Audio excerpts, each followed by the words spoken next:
2015, année de regroupement du ministère de la Défense à Balard. Après 8 ans de réflexion, de conception et de fabrication, les états-majors, directions et services centraux du ministère sont maintenant réunis dans un complexe hors norme. Avec l'Hexagone Balard, c'est un nouveau projet pour les armées qui prend forme, une nouvelle gouvernance, une nouvelle étape dans l'histoire du ministère de la Défense.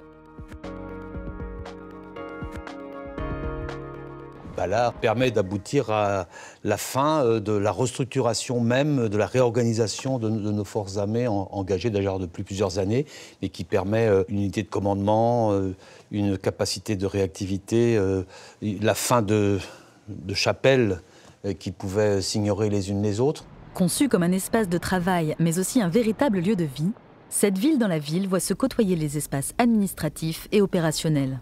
Le CPCO façon Balard n'a rien à voir avec le CPCO façon Saint-Germain. Et je devrais remercier tous les personnels de leur réactivité, de leur disponibilité pour faire ce changement, pour faire cette bascule qui a été remarquablement réussie. Parce qu'il ne fallait pas qu'il y ait d'interruption dans le suivi des opérations, et je trouve qu'elle a été menée remarquablement.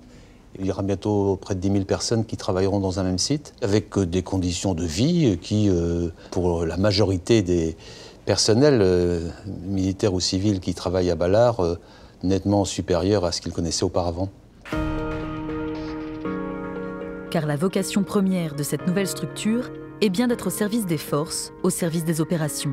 Balard, c'est d'abord et avant tout un projet unique, novateur, ambitieux, qui représente à la fois une nécessité opérationnelle, une opportunité fonctionnelle, et puis un réel défi, une réelle aventure humaine.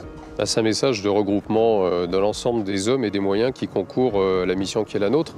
C'est une volonté d'avoir une meilleure synthèse, une meilleure cohésion et bien sûr une meilleure performance. On vient de rentrer dans ce nouveau bâtiment, donc on a encore beaucoup finalement à apprendre du bâtiment lui-même et de la manière dont on va travailler ensemble. Ça ne serait pas une vraie révolution de dire on va tous se mettre au même endroit. Par contre, travailler comme ceci, de façon complètement différente, ça c'est une vraie révolution.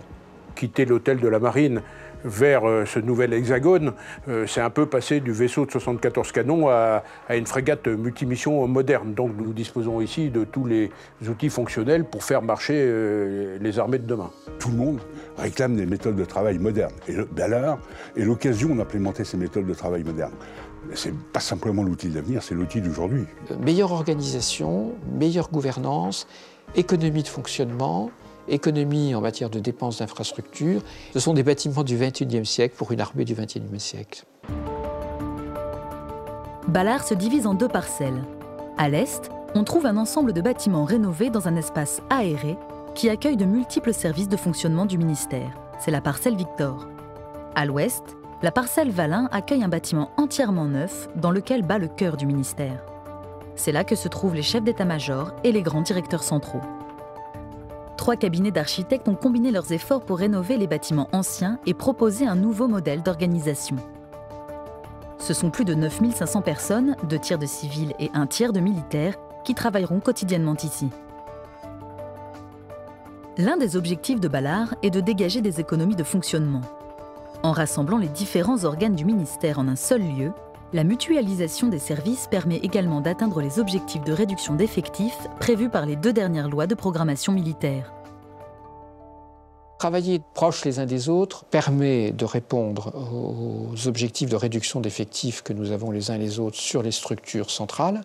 Je suis certain que ce rapprochement aidera toute la manœuvre en effectif qu'on doit réaliser. Parce que par métier, on va constater vraisemblablement qu'il y a encore des redondances et qu'on peut faire un certain nombre de gains.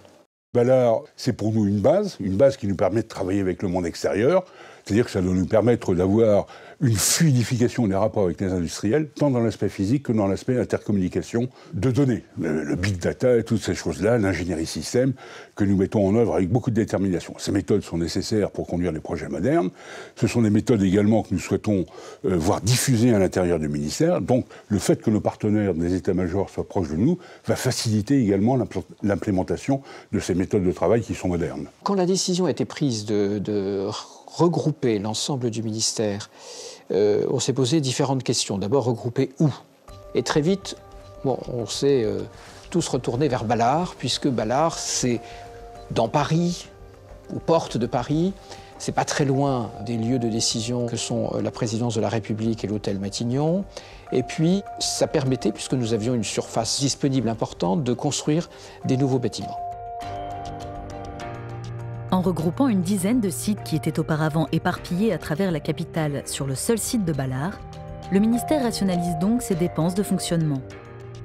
Si nous avions conservé l'organisation que nous avions antérieurement, nous aurions dû faire des investissements d'infrastructures importants pour remettre à niveau les installations. Les installations du boulevard Saint-Germain nécessitaient une remise à niveau extrêmement importante au point de vue technique, les installations électriques, de protection contre l'incendie, etc., mais aussi les installations opérationnelles. Balard était donc une occasion formidable de penser et de concevoir une nouvelle fonctionnalité de travail, avec des locaux pleinement adaptés aux besoins de leurs futurs utilisateurs.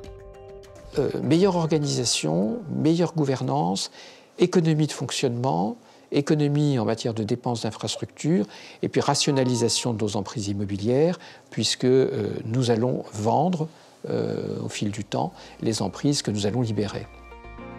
Les produits de la vente de ces 10 sites doivent bénéficier directement au budget de fonctionnement du ministère.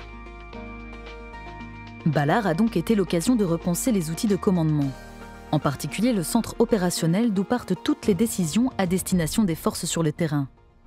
Le général, chef d'état-major des armées. Balard constitue une nouvelle étape, une étape importante dans la transformation de nos armées, puisque après avoir réorganisé les états-majors d'armée en 2013, l'état-major des armées en 2014, nous regroupons ici, autour du chef d'état-major des armées, une équipe de commandement qui va pouvoir donner l'impulsion et permettre de poursuivre ce processus de transformation afin de doter notre pays d'un outil militaire, un outil de défense qui corresponde à ses ambitions et qui soit en mesure d'assurer la défense de nos concitoyens. L'année 2015 marque donc un tournant pour la France et son ministère de la Défense. Une nouvelle étape dans l'histoire de l'évolution de ses forces. Car avec Balard, le ministère de la Défense s'est doté d'un nouvel outil en phase avec les exigences des menaces actuelles.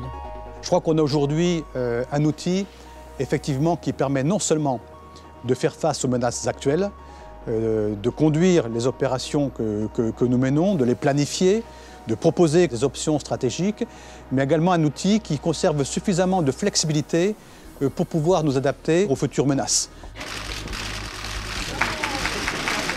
Balard met précisément en relation permanente et constante le commandement, les états-majors et les services.